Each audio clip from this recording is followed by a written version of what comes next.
Welcome to Life Map with Dr. Matt Jensen, a podcast dedicated to empowering teens and young adults. Join us on a journey of self-discovery as we tackle overcoming obstacles and challenges while igniting your true potential in rising to the best version of yourself. Here's your host, Dr. Matt Jensen. Hey, welcome back, everybody, again for joining us once again. I'm excited to continue the conversation that we had in our previous episode with the one, the only, should I even say myth and legend, the one and only Dr. Angela Patterson. This has been a phenomenal conversation. She's taken her media background, and by the way, you can read her full bio on the show notes from our previous episode. But she's taken her extensive traditional media background and brought it into more of the digital media space, but specifically on the effects and the uses of it with the younger generation. And I believe it was 13 to 25. And we spent the first episode really talking about kind of what the current landscape is like and what some new thoughts that are coming forward about.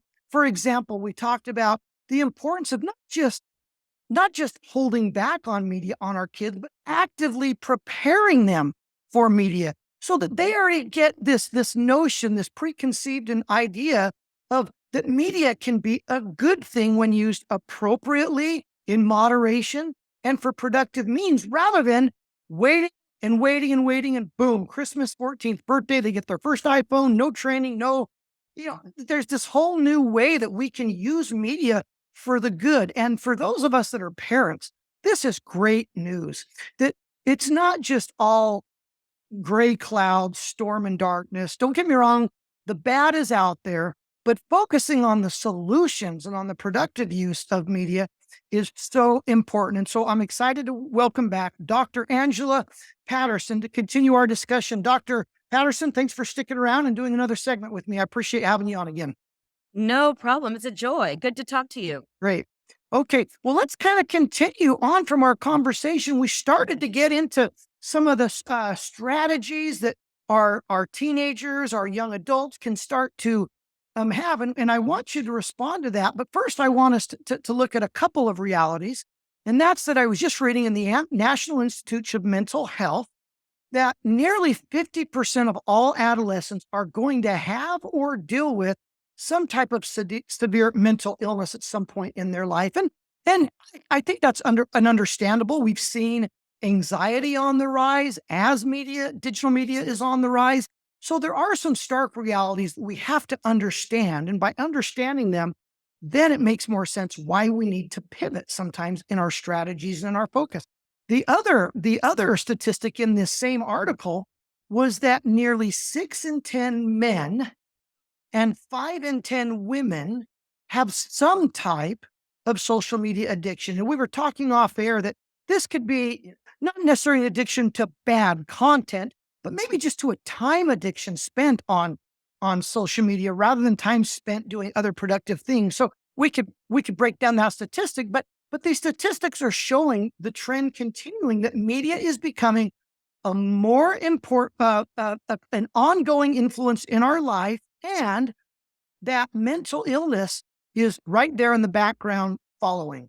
And so we're going to focus this next segment on kind of strategies that both you as young adults, college age can, again, we're not here to say, stop using bad stuff or stop using it at all. We want to help you understand and pivot to the good stuff that actually has more meaningful application in your life. And then what can parents do?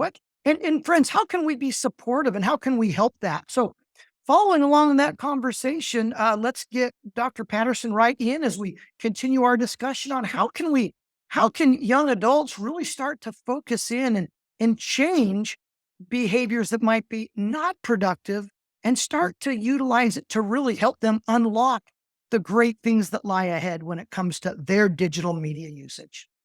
Absolutely. Absolutely. So the stats that you gave are startling for a couple of reasons. And I wanted to use them to ground part of our conversation a bit, if I may.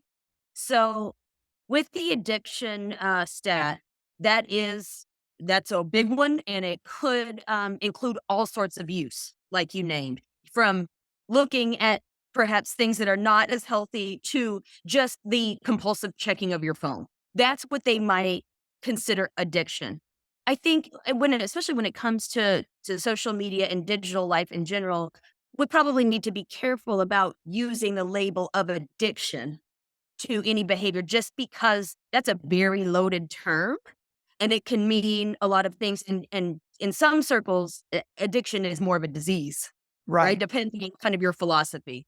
So a lot of what we see is not necessarily a true addiction, but is trying to get a need met, right? And so there might be some behaviors that appear compulsive in trying to get that need met. Usually some sort of validation need. And I think that's important. I'm so glad you brought up that distinction, because you're right. When we hear the word, I didn't mean to interrupt you. You brought up such a powerful point. It's important to understand that when we say the word addiction, traditionally we think of drug addiction, we think of substance addiction, and that's not necessarily what we're talking about. Addiction could be that, you're a good person and you may be accessing good things, but maybe it's the time factor that's getting in the way, and you're addicted to the time factor of not being able to embrace other real life. I mean, my audience knows by now, Dr. Patterson, I have an addiction, and my addiction is to Chick-fil-A. I don't know what it is about their sauce. I don't know what it is about their sauce. And just like Chick-fil-A, in all moderation is probably okay, but it doesn't necessarily mean that it's leading to destructive behavior. I mean, we're not going to get into food disorders. Those are worrisome and destructive. Yes. But we all have those impulses, and to focus on what we find interesting. And so for the purposes of moving forward, I think it's important to know that there's a range, like you mentioned. And but nonetheless, if we are talking about more unproductive or dangerous addiction, it's concerning. Absolutely. And your stat about mental health is notable for a couple of reasons. I think it is tempting to make this correlation between the increase in self-report of mental health challenges and digital life. I would argue, and there's many researchers that would probably argue against me, that they're not necessarily, one is not correlated with the other. The existence of them, absolutely. And are there instances in which digital use of some sort is feeding a mental health problem? Absolutely. Is that always the case? No. But I think it's important to remember, especially as we think about youth and young adults, that this is a very different world than even people who are 10 years older, like we'll say 30, right? 30 and up, right? This world is very different than what you grew up in already. Even though it's like, well, hey, I'm 30, I'm young. It's still already different, right? It's still already right. And so there's a lot of societal change, the pace in which our world operates, that could contribute to many of these things that we see mental health wise. And so I think it's important to remember that our digital life is just kind of a part of this mix now. We're actually helping young people to survive and thrive in a world that looks completely different on many dimensions and will only continue to look more different. Although the world that we grew up in is gone. Like that kind of, it's just not possible anymore. And so I always challenge folks to think holistically when we think about solutions, because eliminating one thing, tinkering with one thing is great sometimes, but many times there's all these other factors that are feeding a larger systemic problem that need to be tinkered with as well. Right. Absolutely. And what you just said, again, I hate to reference an episode I did solo a while ago, is I've learned that when you want to change something in your life or you want to remove something, you have to fill it with something else, or the chance of going backwards will happen. Absolutely. And so going back to productive media use, right? We're going to replace something that might have been negative or that was a void, right? Maybe we're just starting from the beginning. Right. And we want to program in productive, I almost said problematic, productive social media use. How might we do that? Okay, so I love this little snippet that I found from the Digital Wellness Lab at Boston Children's Hospital. They have some really cool stuff, especially strategies for adults to use, but for the older teens or young adults who might be listening to this podcast, these are questions that you can actually ask yourself. And so I want to talk for a minute about media literacy, because media literacy is not really new. This is something that's been around for several decades now. I would probably say since the advent of television. And people had the same concerns about television that they do about social media. But essentially, media literacy, especially as we apply it today, are really just critical thinking skills. But media literacy also employs social emotional learning. And I know that people listening to this podcast will have heard of that. But to be digitally literate, you have to have a high level of self-awareness and social awareness skills. So this goes back to developing life and relationships offline so that we can better live online. So the Digital Wellness Lab drew these parallels, which I thought was really interesting. So when we think about the media literacy tenet of when we ask, how does that message make you think? That's developing self-awareness. That's developing perspective taking and social awareness. When we ask a young person, what should you do when you see that message? It allows them to practice self-management. When you ask, what do you think that message is for? They're developing social awareness. If you ask them, can I trust the source of that information? They're developing relationship skills because they're trying to verify credibility. And then when they're creating healthy content, they're exercising decision making. So when they are enacting media literacy, that's just another opportunity for them to engage in social emotional learning, which we know from the research and just anecdotally helps with so many things, including educational outcomes, which is super important for this age group.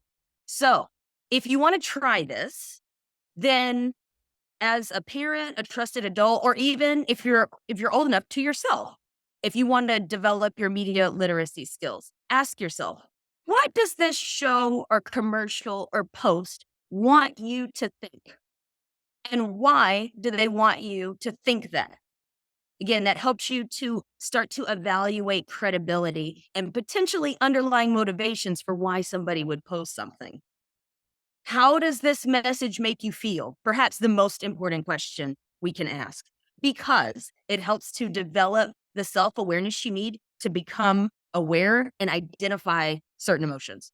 That's super, super important. If you ask no one, and actually that goes for everybody, anybody can ask themselves that because it's super important.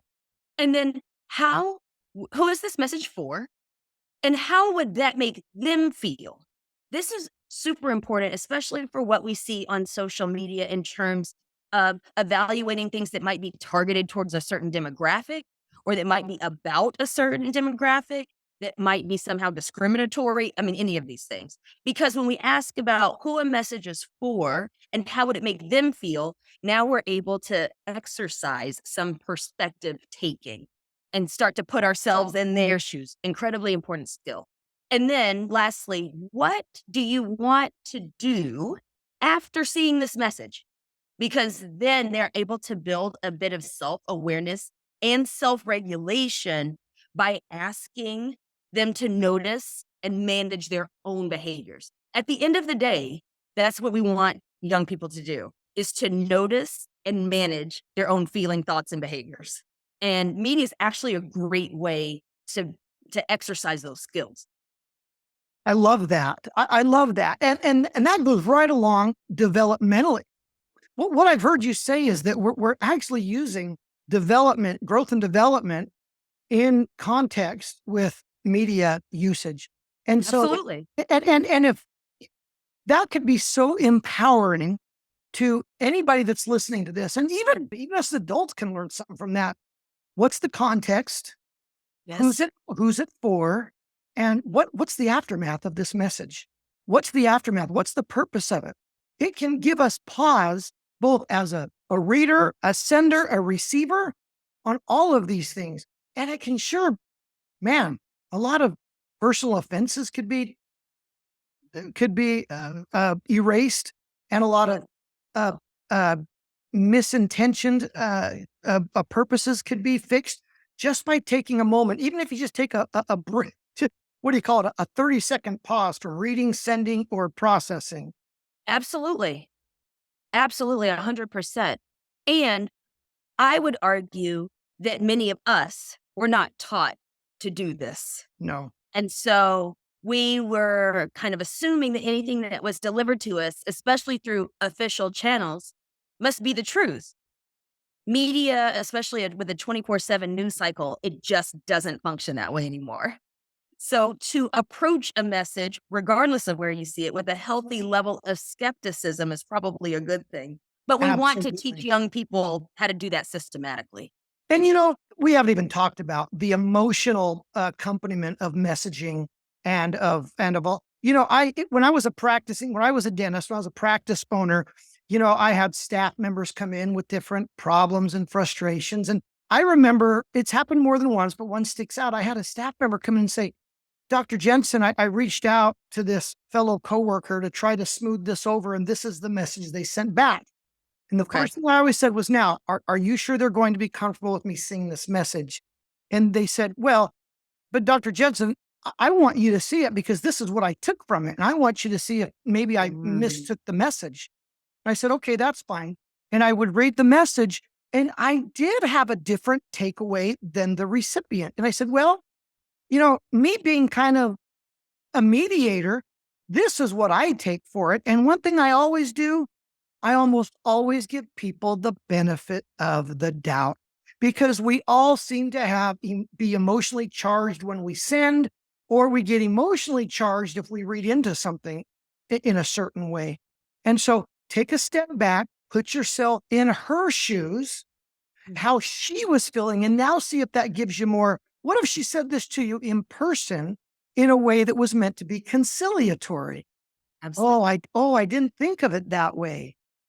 That's because you're reading it through your own eyes, your own context. You're emotionally charged and upset. So any little part of that message that could offend is going to offend. And so what you said, what you're saying is 100% missing from most of the time when there's emotion mixed with messaging.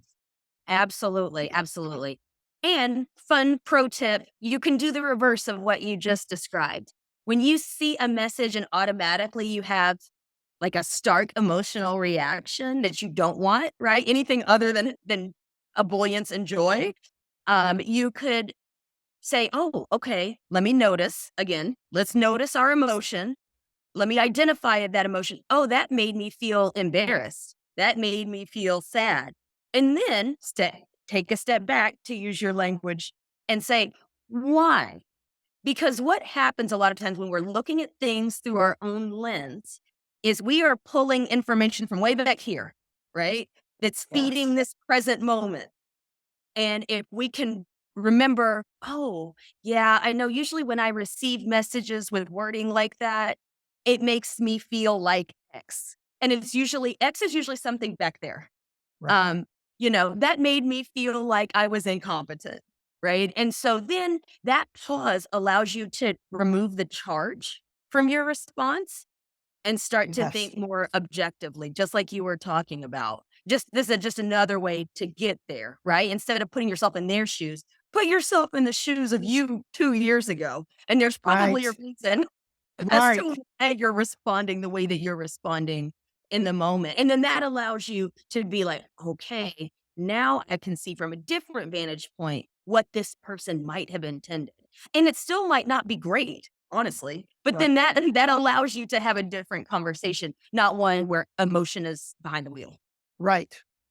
Such valuable advice. And I hope everybody's listening understands that if there's just one thing that you can change, or at least start with changes, to take that deep breath when you see a post, a message, a text, or if you're inclined to send a text or post something, take a deep breath and go through that checklist of questions. If it's valuable, if it's valid, you can always do it in 5 minutes. But take that minute to ask yourself the questions to make sure that you are in that emotional frame of mind to receive it the way it was meant to receive, or to send it in the way it was sent. Well, that's probably one of the most important things I think that our young audience could learn from as we continue kind of down this street. What other kind of strategies and what other mechanisms that in your background that have been tried, tested, whatever, evidence-based, can our young audience use to help them continue that healthy pivot in their media and usage? So it's interesting that we were talking about emotions with adults and what was kind of an adult scenario of what we're talking about. Yeah. Those same things can absolutely be applied. There's some really interesting findings in the media research about emotion regulation and how messages are perceived, taken in, sink in, all of those things, both for adults and for children. We know that young people are emotional creatures, and that's okay. Developmentally, that is the age frame that they should be in. And they're still learning really critical skills on how to manage those emotions. So it can be a little topsy-turvy sometimes. But research shows that when it comes to media, youth prefer to relate to stories. Really, we all do as humans. We're kind of hardwired for them, but especially youth. And many of the platforms that young people turn to are designed to share stories that are emotionally charged. It's how it works, right? Because that's what the wheel's spinning. Right. And if they turn to digital platforms to learn about vulnerable topics or emotionally charged topics like mental health, particularly maybe something like suicide, or even like what we see in conflicts abroad, like any of these sorts of things that are emotionally charged, they might be more inclined to accept a narrative that is misinformed simply because it is a narrative, and they link to those easier. So research shows that people in general, but especially youth, are less likely to critique an emotionally charged narrative, especially one that resonates with them. Oh, wow. So if they are already kind of signing on for what they're given, they're probably not going to think real hard about its validity, which is super important to know. Also, like what we were just talking about, experiencing these feelings like distress or nervousness or excitement or any sort of agitation, that can lead toward more heightened emotional arousal, which then shuts down some cognitive functioning. Meaning, like, literally, your brain kind of checks out and the emotions take over. So what we always want to do is try to get back to an emotionally regulated state, to a calm state, because that helps us to actually think more objectively. And so this can apply to anything. I mean, obviously, we spend a lot of time on apps and social media and looking at things. A lot of young people do. But the more that we can get to a place where we are even keeled, then those cognitive functions can really fire on all cylinders. And for a young person, that can be hard because they're still learning how to regulate their emotions. They can be all over the place. So any kind of practice that allows you to get back to zero, so to speak, is really important to employ. That's why I love it that more schools are teaching mindfulness and things like this, or doing emotion regulation activities to help identify and name and process emotions. Because the easier that you can do that, ironically, the easier that you can process all of the information that's coming at you all day long through this device and from other places. So it seems like counterintuitive almost, because like, well, that doesn't have anything to do with media, but actually having the ability to self-regulate and to actually get down to a state where you're thinking objectively is very much tied to your ability to do this digital thing well. That's great. Yeah. Self-regulation is probably, my goodness, being able to do, instead of being told to do it, being able to recognize understand and self-regulate is what I'm hearing you say is the most successful recipe for finding balance and success. And I think that's great. This has been a great conversation. We're kind of coming to the end of our time with you, Dr. Patterson. We talked a few things about parents. Do you have any last minute thoughts or advice for parents or our youth with how they can truly make a change if needed, or how they can further their ability to use, whether it's social media, whether it's digital communications, to help them advance their ability to find that level of happiness and success, or what parents can do to help their kids? I know we've touched on a few things, but this is your opportunity to share us the one or two things that you didn't get to that we just really need to cover. Yeah, absolutely.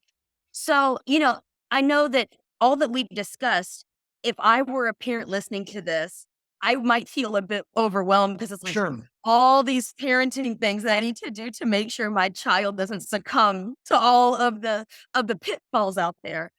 And I understand how that could absolutely be overwhelming because it might feel like that.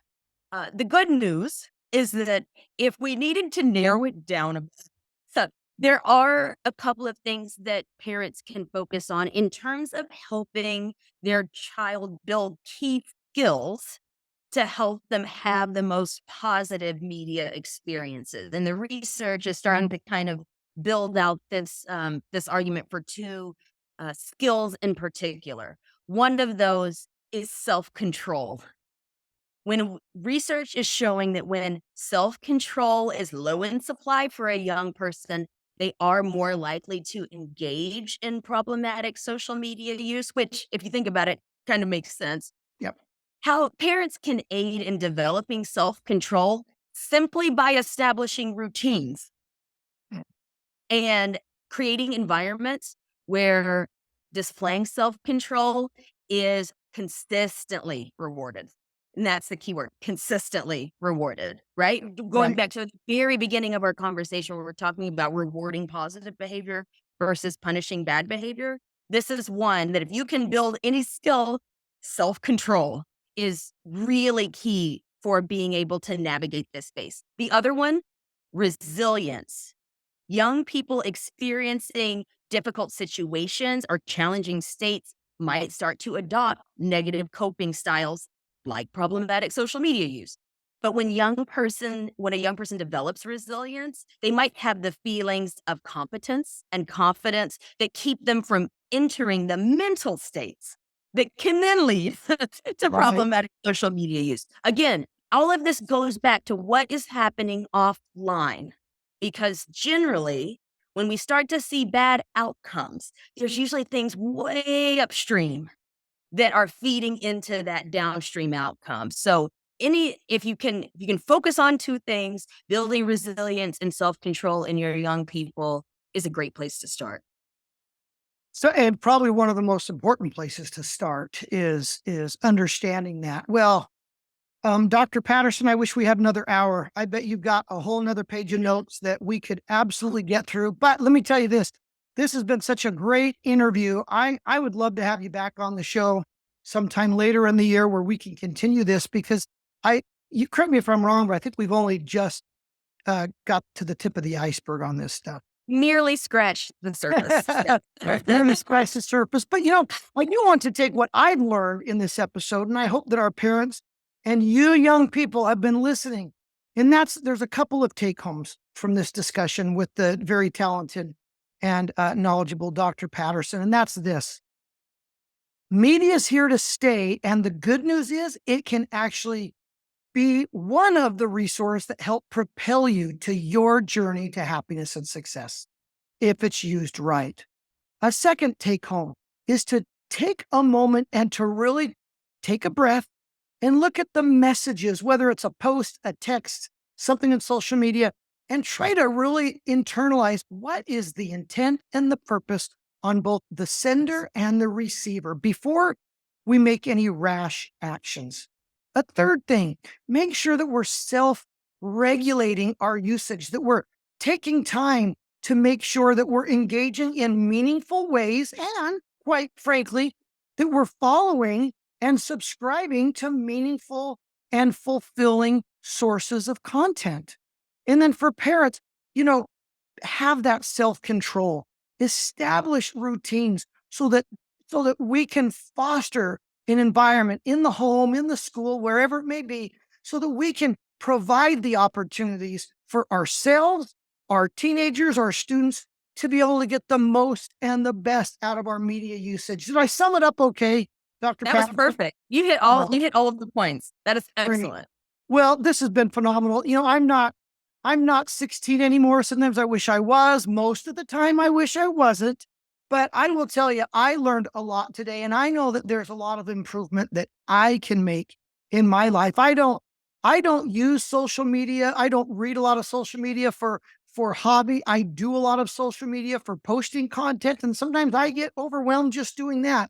I need to make sure I'm taking time to smell the roses. And I just have to put in this last bit of just coming back to that last fact that was in that article that you and your colleagues had put out, is that my listeners, social media and media in general can actually build your relationships as long as you have those relationships offline as well. That's one of the most powerful things I have ever heard when it comes to the good, productive use of media, is that, yes, follow all your friends and family members and the good things and the fun things that they're doing, and it will build those relationships more than just having it be one-sided. And so take advantage of all of these things. Thanks, everybody, for tuning in. One more episode on Life Map with Dr. Matt Jensen, as we're trying to pave the way to find our journey to happiness and success while finding happiness and success along the way to that destination. Make sure you hit me up on social media. I want to hear from you. What's one thing today that stuck out to you? I shared my ideas with you. What stuck out to me, but I'm sure I didn't catch 100% of everything. What stuck out to you with my discussion with Dr. Patterson? Message me, put it in the comments. I'd love to share them with others. Thanks again for listening, and we'll see you next time on the next episode of Life Map with Dr. Matt Jensen. Thanks again, everybody. See you next time.